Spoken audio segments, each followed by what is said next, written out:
Hello दोस्तों, आपको study XYZ में आपका स्वागत है। और दोस्तों, आज मैं आपको आईपीसी की धारा 375 बताने वाली हूँ। धारा 375 बलात्संग रेप के बारे में बताती है कि किन किन दशाओं में रेप माना जाता है। मान लीजिए कोई स्त्री की इच्छा के विरुद्ध है कोई ऐसा कार्य, या फिर स्त्री की सहमति के बिना कोई कार्य हो रहा है, या फिर कोई महिला पागल है, विकृत चित्त है और आप उसकी सहमति के बिना उसके साथ ज़बरदस्त कर रहे हैं, रेप कर रहे हैं, तो वैसा किसके अंदर आता है? बलात्संग की श्रेणी में आता है। ठीक है।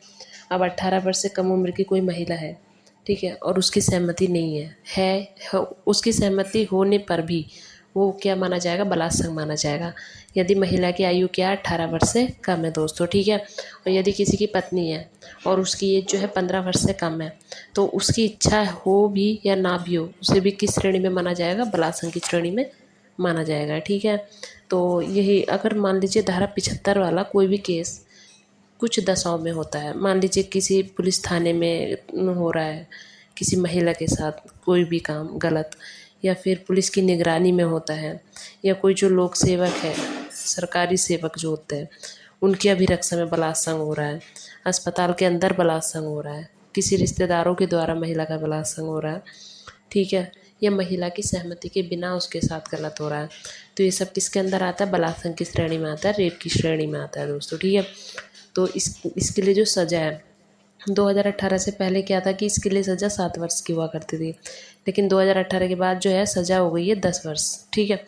तो अगर इनमें से कोई व्यक्ति ऐसा काम होता है, बलात्संग होता है इस जगहों पर, ठीक है, तो उसके लिए जो दंड होगा वो 10 वर्ष तक का कारावास होगा। ठीक है। और यदि यही काम 12 वर्ष से कम उम्र की स्त्री के साथ हो रहा है, 12 वर्ष से कम उम्र की स्त्री के साथ हो रहा है, तो उसके लिए जो सज़ा है वो 20 वर्ष तक का कठोर कारावास है और मृत्युदंड भी मिल सकता है दोस्तों। ठीक है। तो इन बातों को ध्यान में रखिएगा। मैं आपको ये इसलिए बता रही हूँ कि ताकि आपको पता चले कि जो लोग हैं वो कहाँ गलत हैं। ठीक है। वो अपने आप में समझें कि वो सही है या गलत है। तो मेरा उद्देश्य सिर्फ ये आप तक नॉलेज पहुंचाना है। ठीक है। आप सोचेंगे कि हम कोई एग्ज़ाम तो दे नहीं रहे, तो ज़रूरी नहीं कि एग्ज़ाम में ही लिखोगे आप। ये तो जनरल नॉलेज बातें हैं जो आपको ध्यान रखनी चाहिए। ठीक है। इसमें आप दूसरों का भी भला कर सकते हैं और अपना खुद का तो कर